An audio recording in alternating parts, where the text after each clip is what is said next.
Hello viewers, welcome to our channel. నేను మీ చరణ్ పరిమి. పవన్ కళ్యాణ్ గారు అల్లు అరవింద్ మీద ఒక సంచలన వ్యాఖ్యలు అయితే చేశారు. ఇది చాలా ఇంట్రెస్టింగ్గా ఉందన్నమాట. ఇక వీళ్ళ వార్ ఇలా సాగుతూనే ఉంటుందా? సమాంతరంగా రైలు పట్టాలు వెళ్ళినట్టు ఎంత దూరమైనా ఇలా విడిగా వెళ్ళిపోతూ ఉండాల్సిందేనా? మళ్ళీ కలవర ఈ అల్లు ఫ్యాన్స్, అలాగే అల్లు ఫ్యామిలీ, అలాగే మెగా ఫ్యామిలీ. సో వీళ్ళ మధ్య ఇక ఇది సయోధ్య రాధా అనే ప్రశ్న అయితే చాలా రోజులుగా వస్తూ ఉంది. సో ఇప్పుడు వీళ్ళు ఒకరినొకరు వేసుకునే పంచులు, ఎవరైతే ఇండైరెక్ట్గా మాట్లాడుతున్న ఈ వ్యక్తులు ఇద్దరు ఉన్నారో, సో వీళ్ళది పరిష్కారానికి అయితే దారి తీయట్లేదు. కానీ కొత్తగా అనేక వ్యాఖ్యలు అయితే వస్తూ ఉన్నాయి వాళ్ళ నుంచి. అంటే దీనికి అనేక మలుపులు ఇస్తూ పోతున్నారు. అంటే దీనికి ఇంకా ఆజ్యం పోసే పద్ధతిలోనే ఉంది. కానీ మరి వీళ్ళు ఎందుకు సయోధ్య వైపు వెళ్ళట్లేదంటే అర్థం కావడం లేదు. సో దీనిలో ఇప్పుడు కొత్తగా ఇంకో విషయం ఏంటంటే, పవన్ కళ్యాణ్ గారు అల్లు అరవింద్ గారిని ఉద్దేశించి కొన్ని వ్యాఖ్యలు చేశారు. సో ఏమన్నారంటే, ఒక సభలో మాట్లాడుతూ అల్లు అరవింద్ గారు, సో ఆయన నన్ను మొదటి సినిమాతోటి లాంచ్ చేశారు. సో ఆయన లాంచింగ్ తోటే నేను ఈ సినిమా ఇండస్ట్రీలో అడుగుపెట్టాను అని చెప్పేసి అన్నారు. సో దాంతోపాటు మరిన్ని విషయాలు అల్లు అరవింద్ గారితో ఉన్న విషయాలు ఆయన పంచుకున్నారు. సో అవి కూడా మనం మాట్లాడదాం. నిజానికి ఈ గొడవ చూస్తే ఎప్పుడో ముగిసిపోవాల్సిన గొడవ. పవన్ కళ్యాణ్ గారు మళ్ళీ దీన్ని రిపీటెడ్గా ఎందుకు అంటున్నారు కూడా అర్థం కావట్లేదు. ఇప్పుడు మొన్న కర్ణాటక వెళ్ళినప్పుడేమో కర్ణాటకలో అదేవిధంగా ఆ కుంకి ఏనుగులను కొంటూ అక్కడ ఒక సెటైర్ వేశారు. అది డైరెక్ట్గా ఇక పుష్ప మీదనే వేసినట్టు కనిపిస్తుంది. అంటే గతంలో 40 ఏళ్ల క్రితం అయితే అడవులను కాపాడే హీరోలు వచ్చేవాళ్ళు, ఇప్పుడైతే మాత్రం అడవుల్ని నాశనం చేసే హీరోలు పాత్రలు చేస్తున్నారు. సో ఇలాంటివి నేనైతే చేయను అని చెప్పేసి అన్నారు. అంటే అవి చేసే హీరో మీద ఒక సెటైర్ అది. సో అడవులను నాశనం చేస్తున్నది ఇక పుష్ప సినిమాలో థీమే కదా, ఆ ఎర్రచందనం కావచ్చు ఇదంతా. సో దాన్ని హీరోయిజంగా చూపించడం, ఈ విధమైన పర్యావరణ వినాశనానికి అది ఒక ఎగ్జాంపుల్ లాగా కనపడుతుంది అని చెప్పేసి ఆయన విమర్శించడం అనేది ఈ అల్లు ఫ్యాన్స్కి బాగా హర్ట్ చేసింది. డైరెక్ట్గా అల్లు అర్జున్ అంటున్నట్టే ఉంది అది చూస్తూ ఉంటే. అయితే వాళ్ళ మధ్య రాజకీయంగా ఉన్న గ్యాప్ దృష్ట్యా అది ఎంతటి గ్యాప్ అనేది అందరికీ అర్థమైంది కాబట్టి ఆయన ఇంటెన్షనల్గా ఉండొచ్చు ఆ మాట కూడా. ఎందుకంటే వయసులో కూడా చాలా పెద్దవాడు. సో ఆయన హీరోగా కూడా ఆయనకున్న మార్కెట్ కానీ అవన్నీ కూడా పెద్ద స్థాయిలోనే ఉన్నాయి. చాలా సీనియర్ కూడా, నటుడుగా కూడా. సో ఇవన్నీ చూసుకున్నప్పుడు తన ఇంట్లో తన ముందు పెరిగిన పిల్లలే కాబట్టి వీళ్ళు ఆ స్వాతంత్రం తీసుకొని ఒక మాట అని ఉండొచ్చు. ఎందుకంటే తన ఇంట్లో వాళ్ళే తనకు వ్యతిరేకంగా ప్రచారాలు చేసినప్పుడు ఆ మాత్రం బాధ ఉంటుంది ఎవరికైనా. సరే, వ్యక్తిగత విషయాలు అన్నీ ఎంత చెప్పుకున్నా సరే రాజకీయంగా వచ్చిన తర్వాత అది ప్రజల విషయాలు అవుతాయి కానీ వ్యక్తిగత విషయాలు అవ్వవు. సో ప్రజలకు సంబంధించి ఒక సిగ్నల్స్ ఇచ్చినట్టు అయిపోతుంది. కాబట్టి అందులో పవన్ కళ్యాణ్ గారు హర్ట్ అవ్వడము, సో దాన్ని ఆయన ఆ విధంగా బయట పెట్టుకోవడం అనేది కనిపిస్తూ ఉంది. అల్లు అర్జున్ గారు కూడా పోని ఆ బాధను అర్థం చేసుకొని ఉంటే బాగుండేది. ఆయన అర్థం చేసుకోకుండా ఆయన తిరిగి మిగతా హీరోలకు ఫ్యాన్స్ ఉంటారేమో కానీ నాకు మాత్రం ఆర్మీ ఉంటుందని చెప్పేసి సపరేట్గా తనకంటూ వేరే ఫ్యాన్ బేస్ ఉంది, అది మెగా ఫ్యాన్ బేస్ కాదు అని చెప్పేసి ఆయన ఒక డైవర్షన్ చూపించడానికి ప్రయత్నించారు. మారుతినగర్ సుబ్రహ్మణ్యం అనే సినిమా ప్రీ రిలీజ్ ఈవెంట్లో మాట్లాడుతూ ఆయన ఈ విధంగా అన్నాడు, ఆర్మీ అనేది సరదాగా పెట్టుకుంటారు ఎవరైనా ఫ్యాన్స్, ఇట్లా అల్లు ఆర్మీ అనో లేకపోతే ఆరెంజ్ ఆర్మీ. మన క్రికెట్ ఐపీఎల్ టీంకి, హైదరాబాద్ టీంకి ఉండేది ఆరెంజ్ ఆర్మీ అని ఉంటుంది. అది సరదాగా దానికి ఇచ్చే ఒక నామాంతరం, దాని అతిశయోక్తి అలంకారం అంటాం దాని అలంకారాల్లో. సో ఆ విధంగా పెట్టుకుంటారు తప్పితే ఫ్యాన్స్ ఆ విధంగా అనుకోవడం తప్పులేదు. కానీ హీరో తనకు తానే తనకున్నది ఆర్మీ అని, దానికి ఆయన ఒక కెప్టెన్ అని లేకపోతే జనరల్ అనో ఫీల్ అయితే ఎట్లా?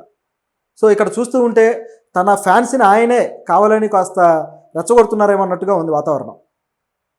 నాకు సపరేట్ ఫ్యాన్స్ ఉన్నారు, మెగా ఫ్యాన్స్ వేరన్నట్టుగా క్లియర్గా ఇక్కడ డైవర్షన్ తీసుకొచ్చినట్టుగా తెలుస్తూ ఉంది. సో ఈ ఫ్యాన్స్ తిరిగి వాళ్ళ పవన్ కళ్యాణ్ గారి మీద కానీ ఆయన ఫ్యాన్స్ మీద కానీ కౌంటర్లు వేయడానికి సోషల్ మీడియాలో రెడీ అయిపోయారు ఆల్రెడీ. సో ఇది ఈ విధంగా జరుగుతూ వస్తుంది. అంటే రాజకీయపరమైన అభిప్రాయాల విషయంలో మనకి ఎటువంటి భిన్నాభిప్రాయాలైనా ఉండొచ్చు. ఒకే ఇంట్లో అందరూ ఒకే వ్యక్తికి ఓటేయరు, వాళ్ళకి నచ్చిన వాళ్ళకి వేస్తారు. సో వాళ్ళకంటూ క్యాలిక్యులేషన్ ఉంటుంది. మనకి ఎవరు సరైన నాయకుడు, ఎవరిని ఎంచుకోవాలి, ఏ ప్రభుత్వాన్ని ఎంచుకోవాలి, ఏ సిద్ధాంతాన్ని మనం రెస్పెక్ట్ చేయాలి అని. ఒక మామూలు మధ్యతరగతి ఇంట్లోనే ఈ విధంగా ఉన్నప్పుడు ప్రజల్లో జీవిస్తూ ప్రజల్లో ఉంటూ పైగా వేల కోట్ల రూపాయల, వందల కోట్ల రూపాయల సినిమా బిజినెస్ చేస్తూ ఉన్న వాళ్ళకి ఎవరికి ఓటేస్తే వాళ్ళు తమకు ఉపయోగపడతారు, ఎవరు ప్రజలను చూస్తున్నారు అనేది వీళ్ళకి తెలుస్తూ ఉంటుంది. కాబట్టి వాళ్ళ సొంత నిర్ణయాలు తీసుకోవడంలో ఎటువంటి తప్పు లేదు. కాకపోతే రాజకీయంగా ప్రభావితం చేయడం అనేది ఒక డిఫరెంట్ యాక్టివిటీ. ఒపీనియన్ లీడర్స్ అంటాం వీళ్ళని జర్నలిజంలో. అంటే అవతలి వ్యక్తికి ఏ ఒపీనియన్ లేనప్పుడు మనమే ఒక ఒపీనియన్ వాళ్ళకు బిల్డ్ చేస్తాం అనమాట. ఈ వ్యక్తి మంచోడు, ఈ వ్యక్తికి వేయండి అంటే ఈయన నమ్మిన పార్టీకి వేయండి అని మనమే బిల్డ్ చేయడం. నిజానికి ఇలాంటి ఒపీనియన్ లీడర్స్గా పత్రికలను చెప్తూ ఉంటాం. జర్నలిజంలో ఇదొక సబ్జెక్టు, ఇదొక థీమ్ అనమాట. సో ఒపీనియన్ లీడర్స్గా పత్రికలు ఏం చేస్తాయంటే వాళ్ళకు నచ్చిన నాయకులని, వాళ్ళ సిద్ధాంతాలని వీళ్ళు మోసి ఆ పత్రికలు ఇవి కరెక్ట్ అయిన సిద్ధాంతాలు, ఇవి నిజమైన సిద్ధాంతాలు అని ప్రజల్లోకి తీసుకువెళ్ళి ప్రజలు ఈ పత్రికలు ఏమనుకుంటున్నాయో అదే విధంగా భావించేలా చేస్తాయి. ఒక విధమైన హిప్నాటిజం అనమాట. అలాంటి అభిప్రాయం ఏర్పాటు చేస్తాయి. అది పత్రికలు చేసే పని. అలాంటి పని ఇలాంటి సెలబ్రిటీలు పైగా ఒకే కుటుంబం వాళ్ళు విడివిడిగా చేస్తే ఏమైపోతుందంటే మొత్తం ఆయన ఫ్యాన్స్ కావచ్చు, ఆయన వైపు ఉండే వ్యక్తులు కావచ్చు, వీళ్ళందరికీ ఒక అభిప్రాయాన్ని ఏర్పరిచినట్టు. అది ఖచ్చితంగా రాజకీయంగా పవన్ కళ్యాణ్ గారికి దెబ్బ తగిలే అవకాశం ఉంది కాబట్టి ఆయన హర్ట్ అయ్యారు. సో ఇది వ్యక్తిగతంగా తీసుకునే స్కోప్ దీంట్లో లేకుండా పోయింది. సో ఇదనమాట. అంటే ఈ స్ట్రాటజీ లేకపోతే దీనికి ఉండే ఈ డైమెన్షన్ని అర్థం చేసుకుంటే కరెక్ట్గా వెళ్ళే వాళ్ళేమో, కానీ అది మిస్ఫైర్ అయింది.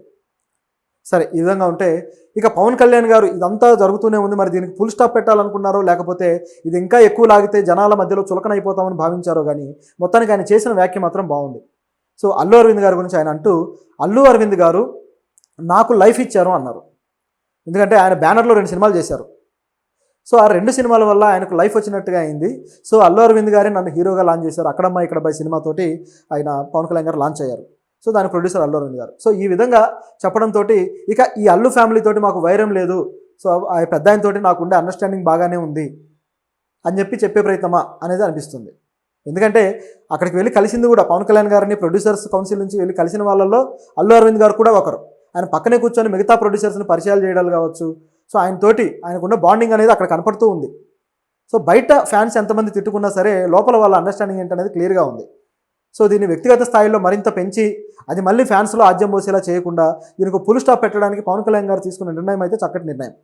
దాంతోపాటు ఆయన ఏమన్నారంటే తన ఎదుగుదలకి తన కుటుంబంలో ముఖ్యంగా పాటుపడింది ఎవరయ్యా అంటే ఆయన చెప్పింది ఒకటి చిరంజీవి గారి కుటుంబము, ఆ తర్వాత అల్లు అరవింద్ గారు అన్నారు.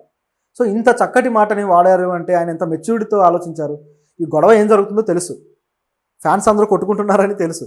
సో ఇన్ని తెలిసినా సరే అల్లు అరవింద్ గారి మీద ఆయనకున్న ఆప్యాయతని ఈ విధంగా చాటుకున్నాడు. సో ఇది పవన్ కళ్యాణ్ గారికి ఉన్న మెచ్యూరిటీ. ఆయన ఎప్పుడైతే పదవిలోకి వచ్చారో అప్పుడే చెప్పారు మనం కక్షాపూర్తి రాజకీయాలు చేయడానికి రాలేదు అని చెప్పేసి.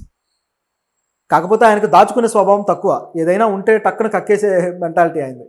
కాబట్టి కొన్ని సందర్భాల్లో ఆ విధంగా బయటపడిపోతుంటాడు. కానీ ఆయన మనస్తత్వం విషయంలో మాత్రం మంచి చేయాలనుకున్నప్పుడు విరివిగా మంచి చేసే గుణం కూడా ఆయనకు ఉంది. సో ఇది అల్లు అరవింద్ గారితో ఆయనకు ఉండే రిలేషను. సో కుటుంబానికే ఆయన ఒక సపోర్ట్గా నిలబడ్డ సందర్భం అనేక సార్లు నేను చూశారు. ప్రజారాజ్యం సమయంలో కూడా అల్లు అరవింద్ గారు చిరంజీవి గారికి దగ్గర ఉండి ఆయనకు రాజకీయంగా ఆయన అడుగుజాడల్లో ఈయన తోడున్నారు. సో ఎటువంటి నిర్ణయాలు తీసుకోవాలి, ఏం చేయాలనే విషయాల్లో. అయితే కొన్నిసార్లు ఆ విషయాల్లో వివాదాలు కూడా ఆయన ఫేస్ చేశారనుకోండి. అల్లు అరవింద్ గారి నిర్ణయాల వల్లే చిరంజీవి గారు మునిగిపోయారనే వాదన కూడా వచ్చింది. కాకపోతే నిజానికి చిరంజీవి గారు సీరియస్ పొలిటీషియన్ కాకపోవడము, ఆయనకు పొలిటికల్ టాక్టిక్స్ ఆయన ప్లే చేసే వ్యక్తి కాకపోవడము, సో మాటకు మాట అనే స్వభావం లేకపోవడం వల్ల ఆయన రాజకీయాల్లో కొంత వెనకబడి ఉండటము, అలాగే అప్పటి రాజకీయ సమీకరణాలు కూడా కాస్త డిఫరెంట్గా ఉండటం. సో ఇవన్నీ కారణాలు.